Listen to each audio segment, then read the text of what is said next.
live stream. Well, I haven't been able to stream with you guys in a while.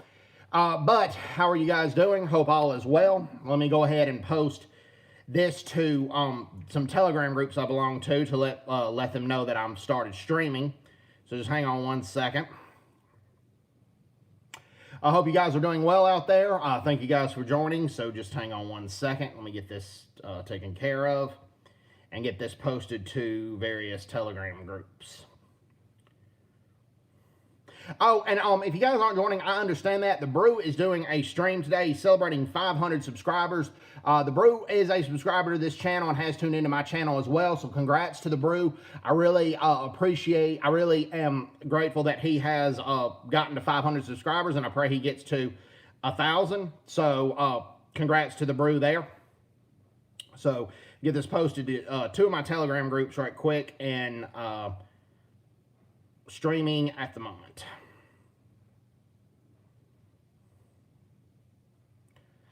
All right. Okay. All right. I'm going to get to the news in a minute. All right. Well, first thing that I'm going to talk about is the latest on the Meghan Markle and the Prince Harry situation. First of all, I don't think she ever loved Prince Harry to begin with. Meghan Markle did not love Prince Harry to begin with, I believe, but that's a different subject for a different day. Well, recently they had said that they were legally married before the royal wedding, that they were married in private, and they said their proof were the the vows that they wrote for each other. Well, the Church of England, which is the church that the royal family belongs to, and if you want to marry into the royal family, you have to attend a wedding that is performed by a minister of the Church of England. Well, in the Church of England, private ceremonies are illegal in the Church of England, and they're not legally recognized by the church. You have to have at least 2 witnesses, and the archbishops of the Church of England have confirmed that that never took place. Well, recently, Meghan Markle and Prince Harry had to both admit that their private wedding was actually fake, and that was a fake thing that they said in the Oprah Winfrey interview. And another reason that I'm taking the Meghan Markle situation so personally is because her father, this is just asinine. I mean, latest reports said her father was supposed to walk her down the aisle, but he couldn't be at the wedding because he was recovering from a heart attack and a life-or-death heart operation. That when you recover from a heart attack or a life-or-death operation, they don't want you to travel outside the country for about 2 to 3 months. They don't want you to work for a month. And they also don't want you to really get on a plane for over a month either. So he really couldn't go to the wedding to give her away. He was recovering from a heart attack. Clinton Thomas says, hello, Brett. Hello, Clinton. How are you? So this is just an asinine situation on the part of Meghan Markle. And her father has said that Meghan is welcome to reconcile with her, but he doesn't think that's ever going to happen because Meghan is just falling out with her dad, and she's also falling out with the majority of her half-siblings. And my dad is a former triple bypass patient. He had triple bypass surgery in about 2011 and 2012, and after the surgery, he was in the intensive care unit for another couple of weeks. So for somebody to think that, it just shows you how selfish you are, and it just shows how asinine you are in that situation. Now, another thing on American history that I'm going to discuss with you guys is the situation of the Black Dahlia. And the Black Dahlia murder took place on, well, the body was found on January 15th, 1947. And I'm going to show you that the book that I've been reading, and I'm doing research on this situation, and I believe the author, who's a retired LAPD cop, is telling the truth. The guy's name's Steve Hodel, and his father's name is Dr. George Hill Hodel. He believes that his father, Dr. George Hill Hodel, killed Elizabeth Short, or Betty Short, also known as the Black Dahlia. And I'm going to show you guys the book that I've been reading with this. And it still baffles the American public to this day, even though the murder took place almost 75 years ago. And there's not been a suspect that's been arrested for it. The guy that Steve Hodel suspects, which is his father, Dr. George Hill Hodel, Dr. George Hill Hodel passed away back in 1999 at the age of 92. And he was born in 1907. But I'm going to show you guys the book, show you what I've been reading, so just hang on one second. I'll be right back. You guys can say hello to my cat right here. family cat. Her name's Squirt because we found her when she was only 8 weeks old. So, there you guys go.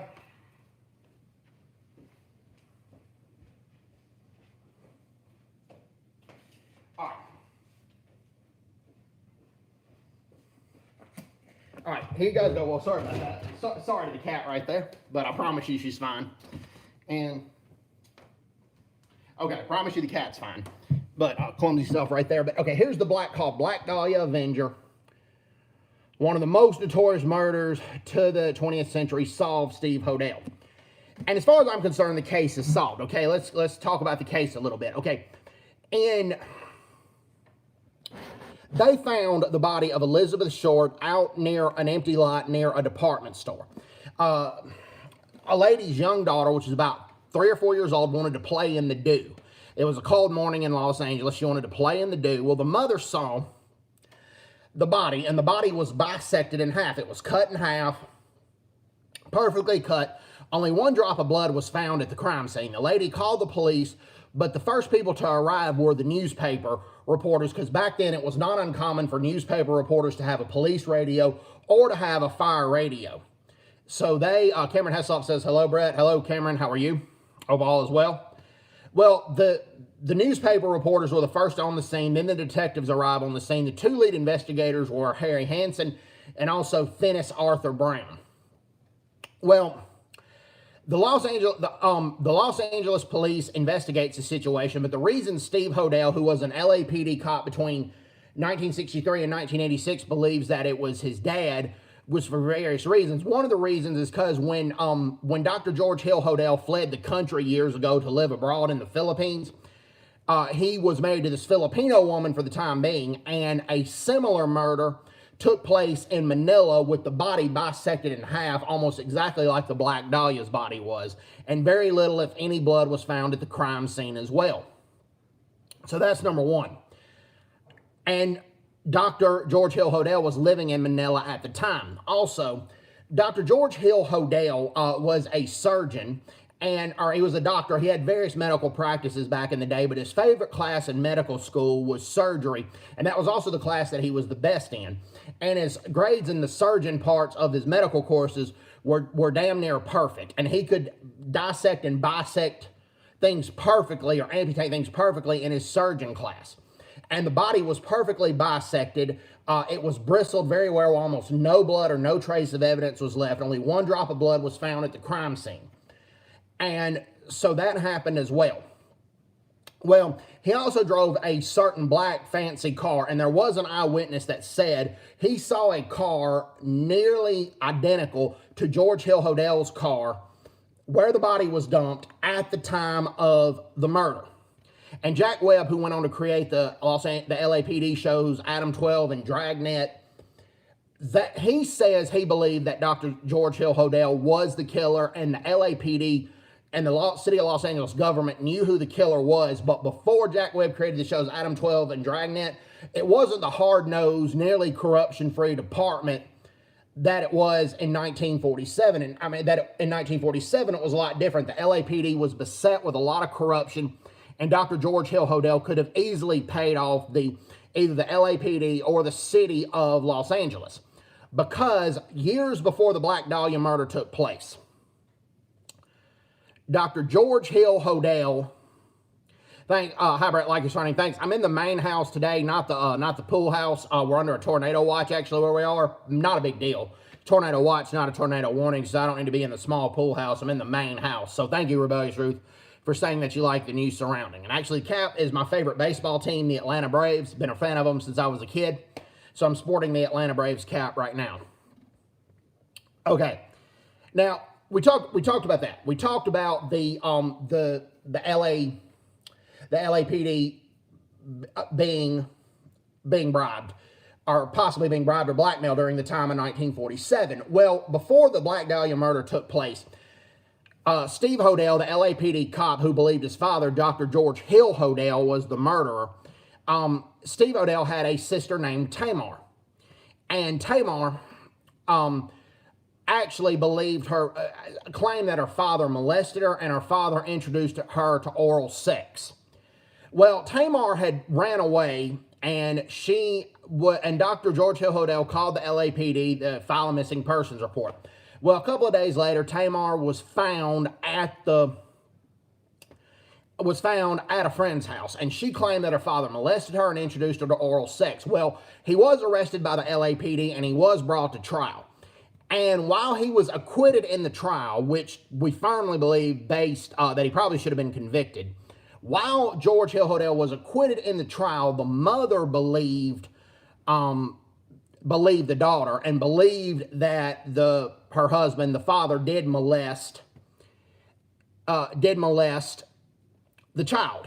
So the mother divorces the dad and takes Steve and Tamar to go live on their own, but she didn't get hardly anything in the divorce settlement. And they were living in squalor, damn near poverty, and very rarely did Dr. George Hill Hodel send money to the wife and kids.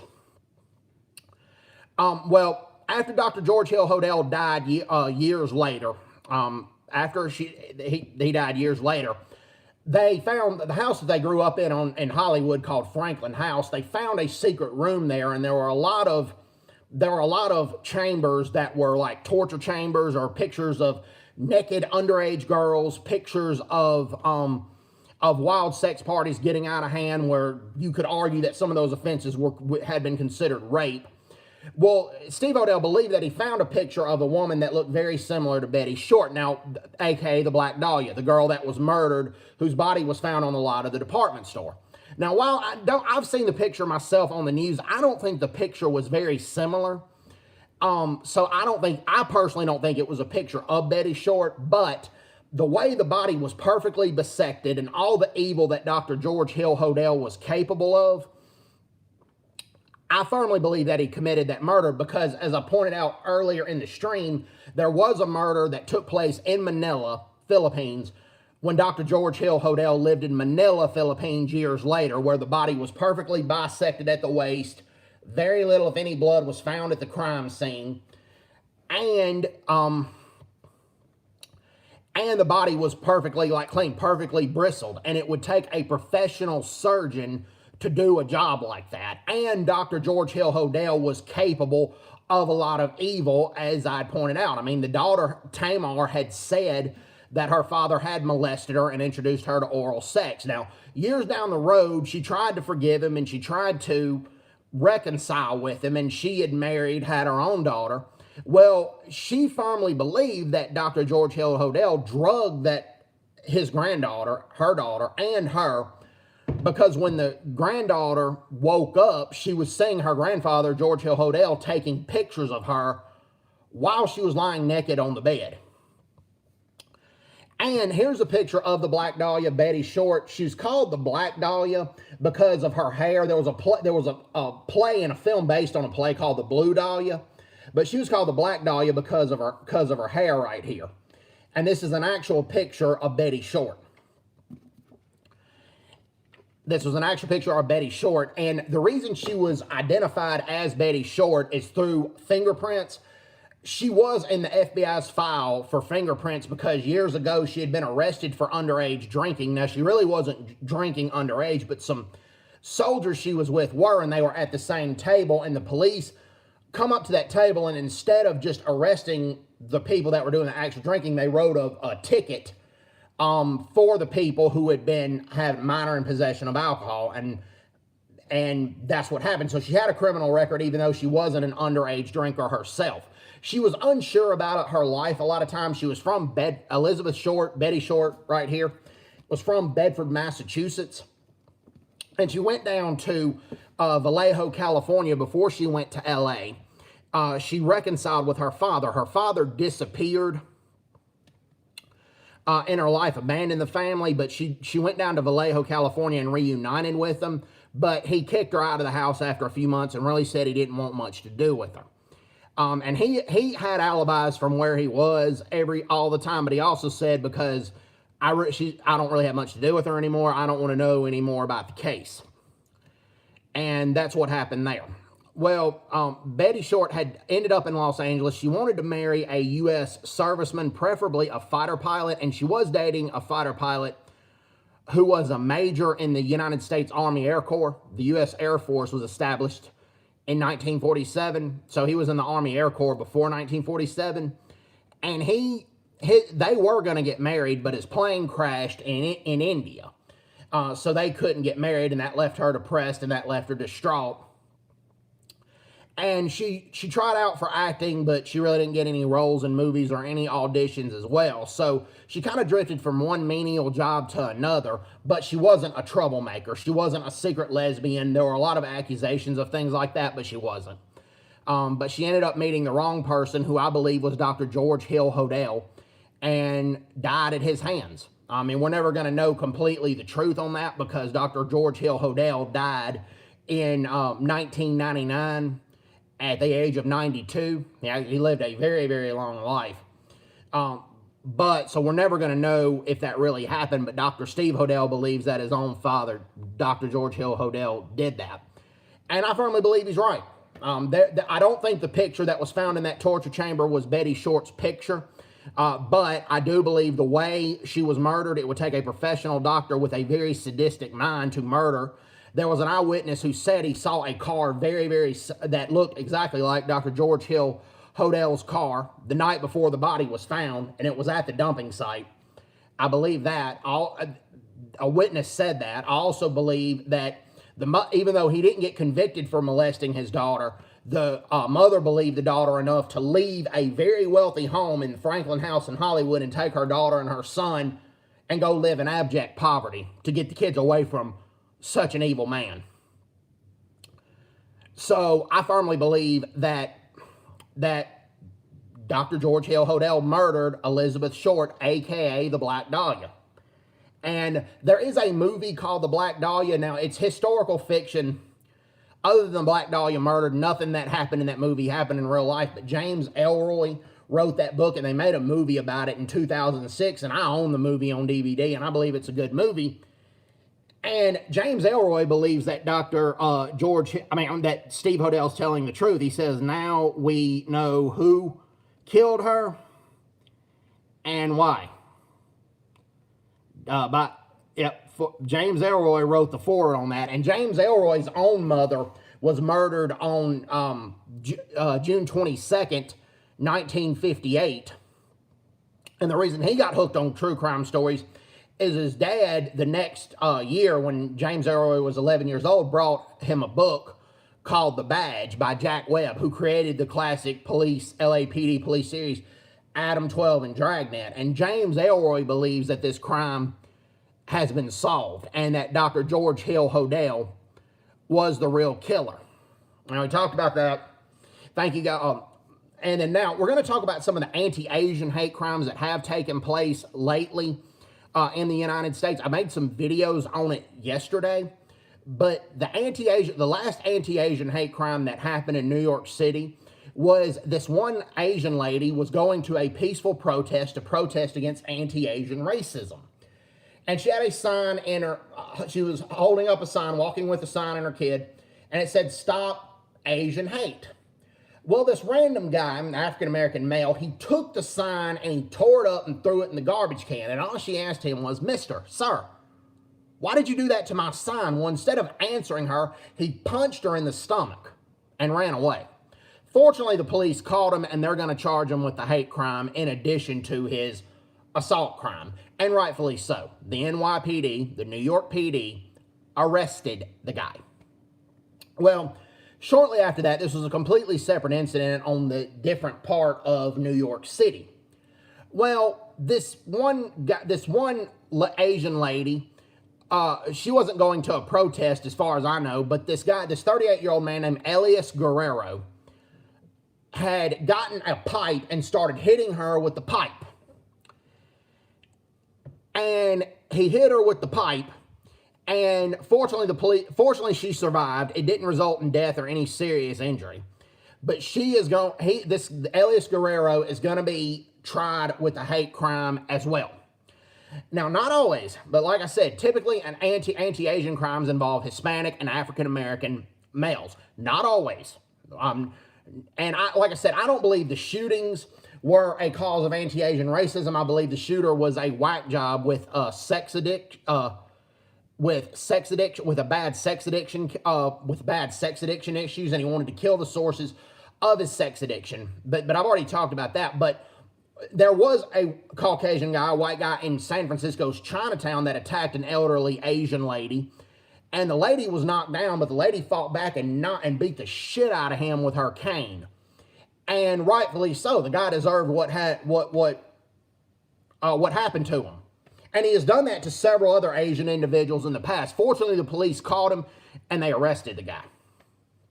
So, I'm just here personally to report the facts. I'm not, like I said, I'm not trying to offend anybody, not trying to upset anybody, but this is what's happening in the United States right now with the anti-Asian hate crimes. Are they increasing? Yes, but here's the thing, okay? Since the COVID-19 crisis, before the COVID-19 crisis in Houston, Texas, the anti-Asian hate crimes were at zero. Zero. This past year, 3. So yes, they've increased by 300% in Houston, but it went from 0 to 3. And those are the actual FBI statistics. I'm not making any of this up. Those are the actual FBI statistics. Also, in Midland, Texas, well, I've talked to you guys about that, but in Midland, Texas, a guy was stabbed because he was Asian. And he was stabbed because he was Asian, and that's what the guy admitted. But the guy who stabbed him was a guy named Jose Gomez. He wasn't Caucasian. He was a Hispanic male. Guy named Jose Gomez. So that is what's, so that's what's happening. I mean, is anti-Asian hate crime a problem in the United States right now? Absolutely it is. But it went from almost non-existent to a few incidents. I mean, that's basically what's going on. Most Caucasians, African Americans, and Hispanics in the United States are not anti-Asian. That's what I'm going to try to, yes, it's a problem. But yeah, I'm with Cameron Heslop here. The media likes to blow things out of proportion. And that's Chris White. Chris White has said this numerous times, so I don't want to be redundant on what he said. But there's 3,800 incidents of anti-Asian hate crimes. That we have over millions of Asians living in this country. Out of 300 million total people living in this country. It's an increase, yes, but it's not a dramatic increase. My Asian American friends living in New Jersey, have I ever been in the middle of a tornado? No. I've been in the middle of severe thunderstorms, but typically when if a tornado has happened, it's happened a town or two over. Now, my mother's hometown of Yazoo City, Mississippi, she had moved out of Yazoo City years and years ago when this happened. This happened about 10, 11 years ago. Her hometown was a lot of places were destroyed. A loan company called Tower Loan, their building was destroyed. A key bowling alley and roller skating rink in Yazoo City where my mom used to frequently visit growing up, that part was destroyed. And several trailer parks in the area were destroyed. And this is what breaks my heart with a lot of economically disadvantaged people in America. A lot of them do live in trailer parks, and trailer parks are not protected at all against tornadoes. And that really breaks my heart. And there were, like, one friend of my cousin's, her and her family almost got blown away by a tornado. It tore some windows on the trailer. And one of the smaller relatives was about to get blown away by the wind, but fortunately, one of the stronger male relatives had grabbed the little girl's arm and held it down until the tornado blew over. And fortunately, it could have been worse. I want to say it's really sad. It was, but fortunately, everybody survived. And they were able to, nobody died in that situation. So, also, today is March 25th, but it is March 26th in South Korea at the moment, and there was a sinking of, 123 Gearhead says, great video. Thank you so much, 123 Gearhead. There was the sinking of the Cheonan in South Korea on March 26, 2010. It was fired by a North Korean torpedo, and I'm trying to think the exact number. I believe 46 South Korean sailors lost their lives on the sinking of the Cheonan, and they have a memorial grave where they're interned in Daejeon, South Korea, and I have visited their grave, and it was a sad situation, so we need to remember the brave South Korean sailors that died senselessly at the hands of the North Koreans on March 26, 2010. March 26th will be its 11th anniversary. Last year was its 10th anniversary, but the ceremonies were very limited to government officials, South Korean government officials and military personnel. because of the COVID-19.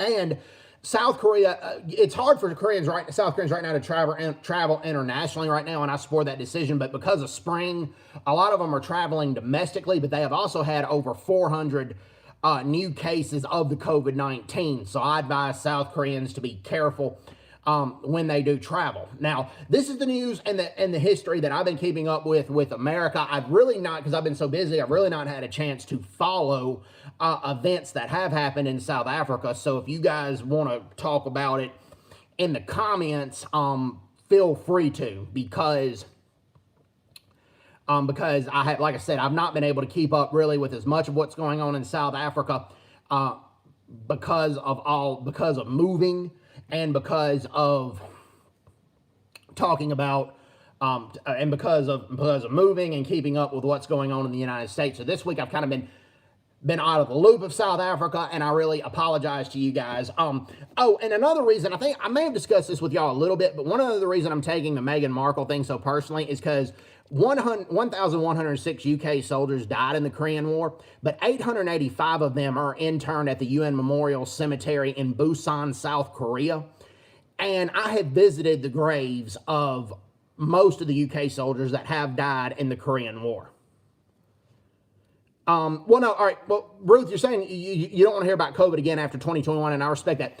I don't know if this is true, but this is what my dad thinks. My dad thinks by 2022, it's going to go away completely, and there's just going to be or if it doesn't go away completely, there's going to be just a few isolated cases. Now, he agrees with me on the vaccine and everything else, so we're going to have disagreements there. I'm not going to go there. But he does believe that the COVID-19, if enough people get vaccinated, that it's going to go away. So let's just hope so. Well, okay, and the UK, while they did lose the battle in the Imjin River when the Chinese invaded that, the UK had to surrender. But the UK inflicted so many Chinese casualties at the Battle of Imjin River, the communist forces, in the Korean War never ever attempted to take Seoul, South Korea again. They never attempted to hardly invade South Korea because so many communist casualties happened at the Battle of the Imjin River, and that was largely due to the professionalism and the bravery and the heroism of the UK military. So that happened as well. And actually the UK, what are my thoughts on the Boulder, Colorado shooting? I live close there, so sad. It's sad. And I just hate the media. Before the media had all the facts, they thought it was just a white guy going crazy. And I will admit, Caucasian people typically do a lot of the mass shootings like that. So I kind of thought that too. But I'm not the media. So, but when they found out it was an Arab, a Middle Eastern man, when they found that part out, the media was just dumbfounded. So it's sad that the media tried to report on it before they got all the facts. And honestly, I thought so. And this isn't the first time that I thought it was a white person. When at Virginia Tech University, when this Korean American just snapped and killed all those different people at Virginia Tech, I thought it was a Caucasian guy too. But I was wrong. But granted, I'm not a journalist. Okay. Ruth, honestly, I don't know why it's typically a Caucasian that does a lot of these mass shootings. What I will say this, though. Typically, when it involves African-American killings, it's typically not a mass shooting. It's typically an argument over something that escalates quickly, and somebody ends up getting killed with a quick gunshot to the head or a quick stab. It's very rarely torture. Same way with Hispanics, if there's too much alcohol involved or too much drugs, typically in an African-American situation. White Caucasians typically are the serial killers and the mass shooters, but what I do know is most serial killers are sociopaths, and they're antisocial sociopaths. And antisocial personality disorder is 25 times more likely to develop in Caucasians than it is in Native Americans, African Americans, or Hispanic Americans, or Asians. I don't know. No psychologist or doctor has been able to answer that question accurately. And I'm not excusing this because 85% of the people that are diagnosed as sociopaths don't go on to kill other human beings. So I'm not excusing that as a reason to go out and kill somebody. But as best as, and I don't think it's racist. I mean, I've talked to other Hispanics and African Americans about this when I've worked with them, and nobody's ever construed that as being racist. The serial sniper, John Allen Muhammad, and I really don't think, I mean, he was a killer, but I think he killed more out of Islamic extremism because he converted to radical Islam. I don't think it was from antisocial personality disorder. A lot of my African-American coworkers and friends were saying, well, we always thought that about, you know, the serial killers always being white until the serial sniper came. I mean, that is true, but I don't think the serial sniper was a sociopath. I think the serial sniper did it because he wanted to destroy America, and he had a radical Islamic ideology. His birth name was not John Allen Muhammad. He changed that name after he converted to radical Islam.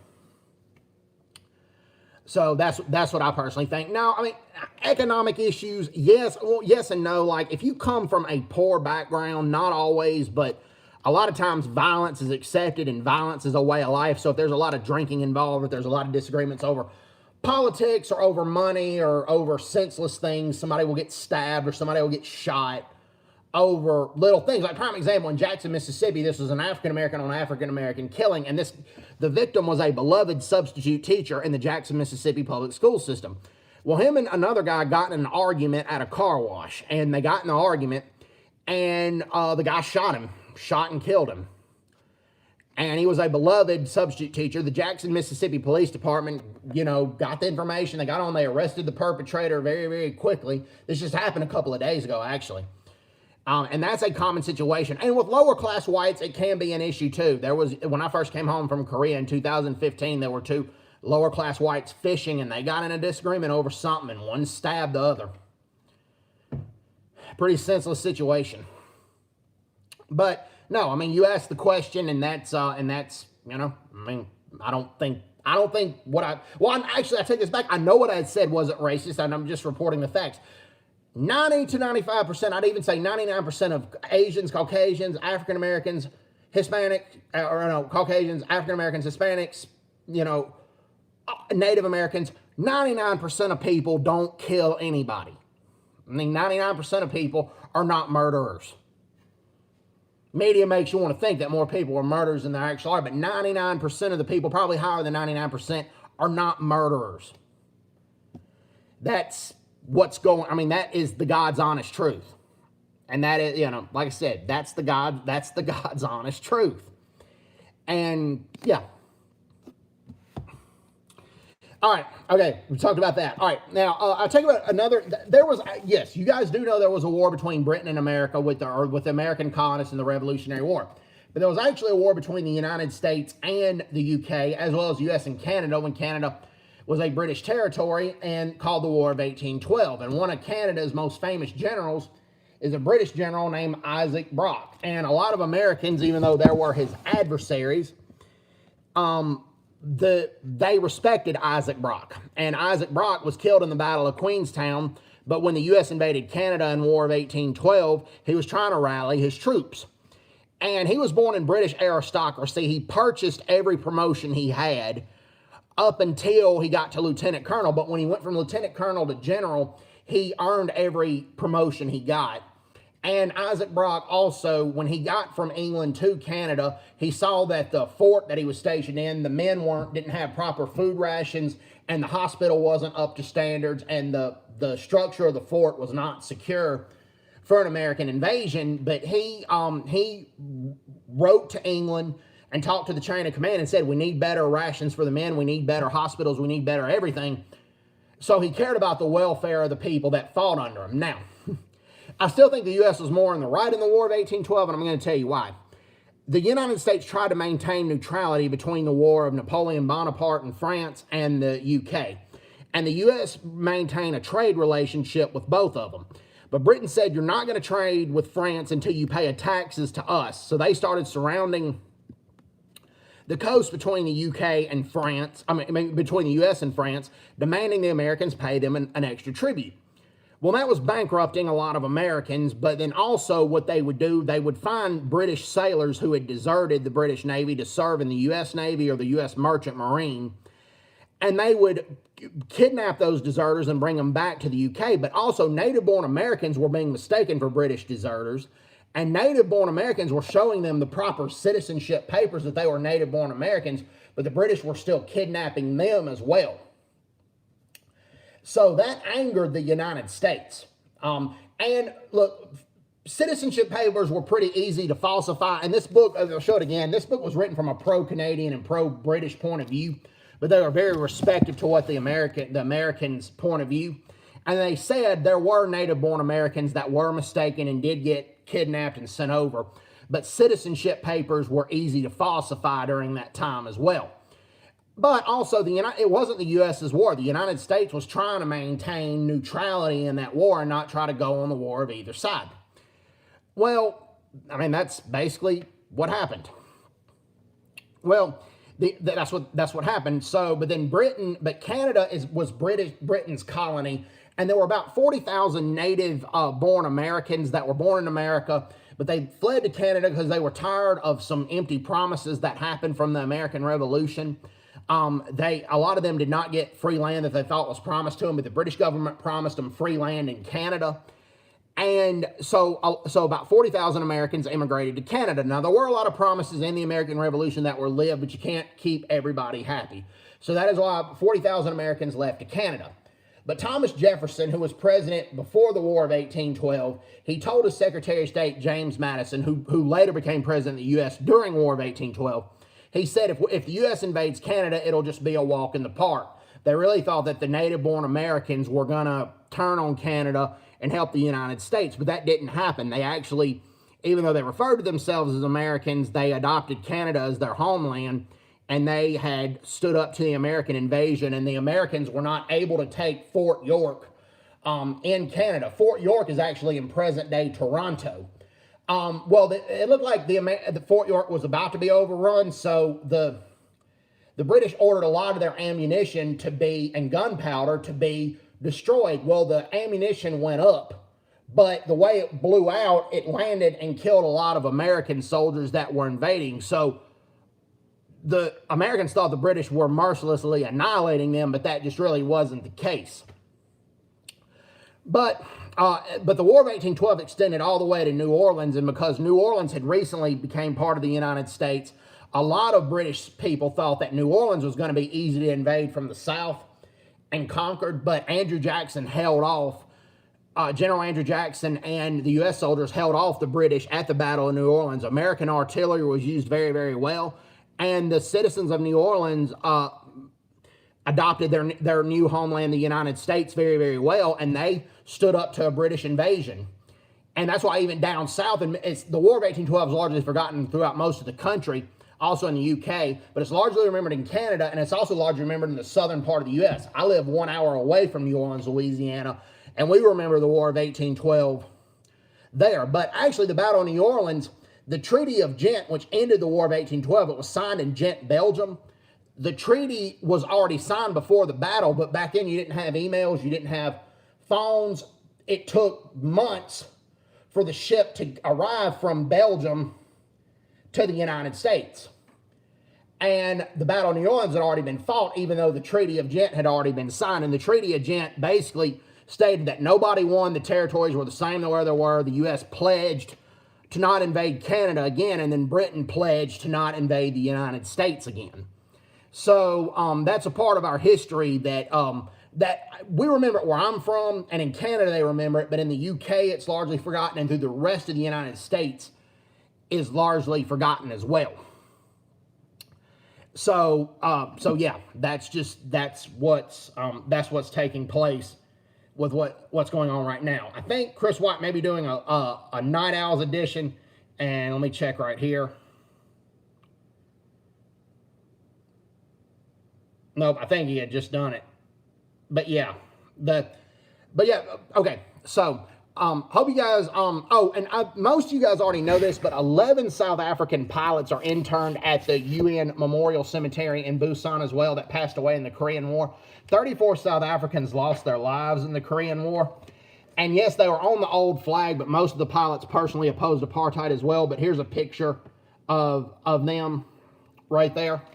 And interning one of their people that's still buried at the UN Memorial Cemetery in Busan, South Korea to this day. So I firmly believe that you should try to research South Africa and the Korean War. Here's some of their conditions, because they did operate when Pyongyang, North Korea was under UN control at the time. They operated at that airfield as well when it was one of the most brutal Korean winters in the history of South Korea. So yeah, I recommend that you guys, if you can get a hold of this book, I recommend that you guys do. It's called Flying Cheetahs of Korea, because it was the 2nd South African Fighter Squadron. They were known as the Flying Cheetahs. So I highly recommend that you guys do check that out if you guys can. So been 40 minutes. I'm probably gonna go about 5 or 10 more minutes. May go the full hour. Yeah, and this was they sailed out of Durban to South Korea. These were the commanders, the original commanders of the South African Air Force in the Korean War. They were headed out from Durban, South Africa, to go to South Korea. So that was going on as well. So anyway, guys, if you guys have any questions or any comments, please feel free to type in here. I firmly believe that you guys, I'll be happy to answer anybody's questions or anybody's comments, and be happy to. Okay. Namibia will be celebrating their 31st Independence Day this month, but a lot of people say that they're not going to celebrate Namibia's Independence Day, because what it says here in Quartz Africa, what it says in this article, is that a lot of Namibians are losing faith in the country. Losing faith in their government. And the current government with High Geingob and SWAPO's approval rating is at the all-time low right now. It says they're not going to, many Namibians are not going to be celebrating their Independence Day because they just are really unhappy with the way their country is being governed.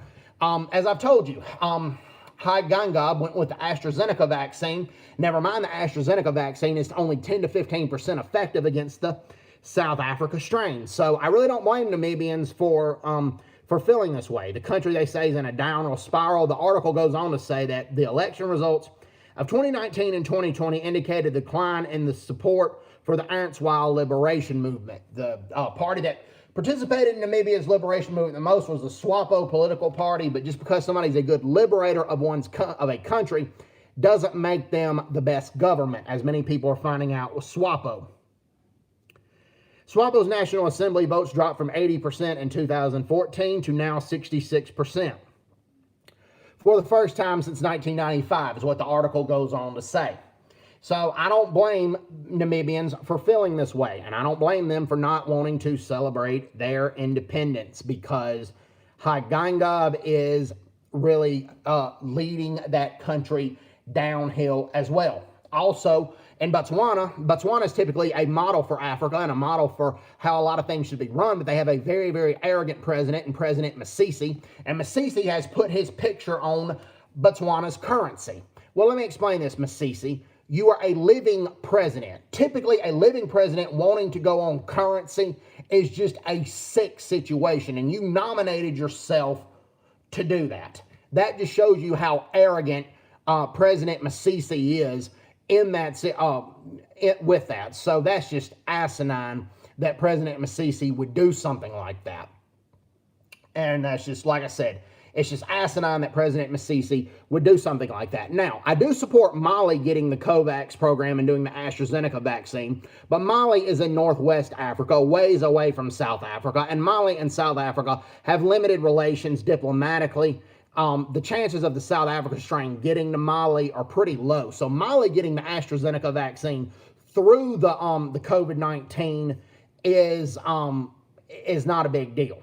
Now, I will say this, what is plaguing Mali and Niger right now is radical Islamic extremism. 137 people have been killed in Niger in series attacks on villages along the Mali border. There's a lot of radical Islamic extremist groups that are trying to force a lot of villagers in both Niger and Mali in the countryside to conform to their way of life and their ideology, or they're going to get slaughtered.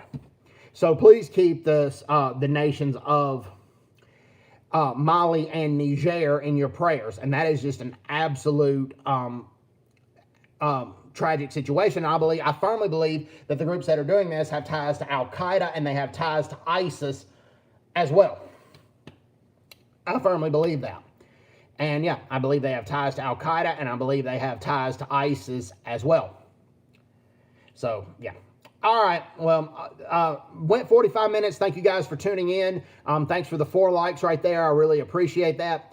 And hope everybody is doing well. And again, congrats to the Brew on 500 subscribers. I'm sorry if I took any of your viewers away, but I've not been able to stream in a while, and it's nothing personal. Trust me. Thank you, Brew, for all your loyalty and referring to me subscribers as well. I've just been swamped with everything. So hope everybody's doing well. Take care. God bless and bye-bye.